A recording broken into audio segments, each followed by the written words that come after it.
नमस्कार, स्वागत छ यहाँलाई मेरो नेचर भ्यू युट्युब च्यानलमा। आज म चाहिँ मालदाको पश्चिम साइड यहाँ चाहिँ पोर्टमा चाहिँ आएको छु। यो पोर्टको चाहिँ भिडियो बनाउँदैछु। यो चाहिँ यहाँ चाहिँ मालदामा सबै ठाउँमा चाहिँ सामानहरू बिक्री गराएका सामानहरू चाहिँ यही पोर्टमा आउँछ। यो पोर्टबाट नै सामानहरू चाहिँ डिस्ट्रिब्युट हुने हो।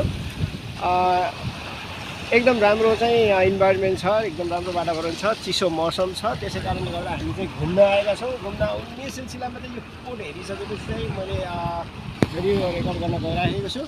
अब यहाँको चाहिँ सम्पूर्ण कुरोको लागि चाहिँ मसँग चाहिँ एकजना साथी हुनुहुन्छ, मन सर। उहाँले चाहिँ पठाइदिनुहुन्छ, किनभने उहाँको चाहिँ यतातिरै हुन्छ उहाँको चाहिँ टकहरू पनि। त्यसले गर्दा चाहिँ उहाँलाई मभन्दा धेरै कुरा थाहा भएको कारणले गर्दा म उहाँलाई स्वागत गर्छु।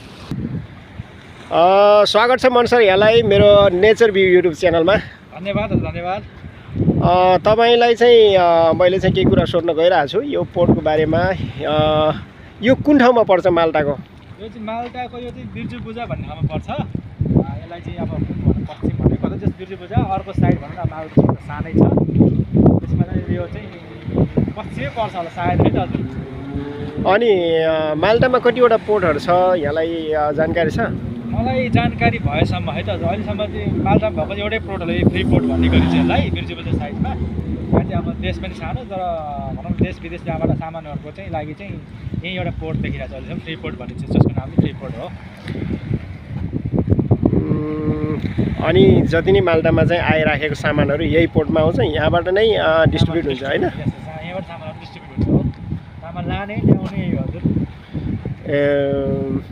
अनि यो चाहिँ माल्टाको कुन दिशातिर पऱ्यो अरे?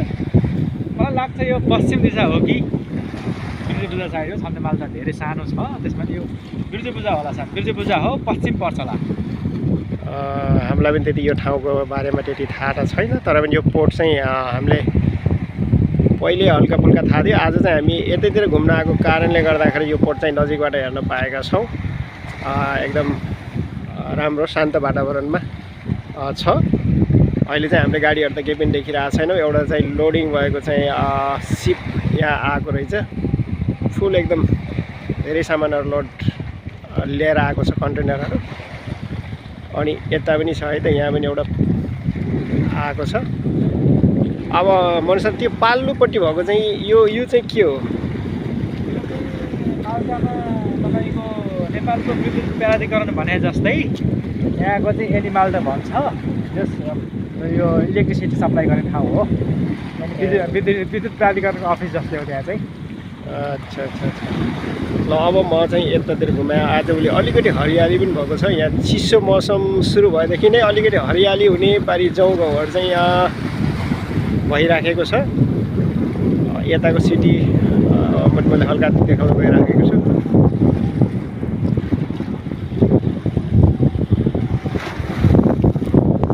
प्लेनलाई पनि देखाइदिउँ। आज बादल पनि एकदम राम्रो तरिकाले चाहिँ गरिराखेको छ। प्लेन पनि गइरहेको छ।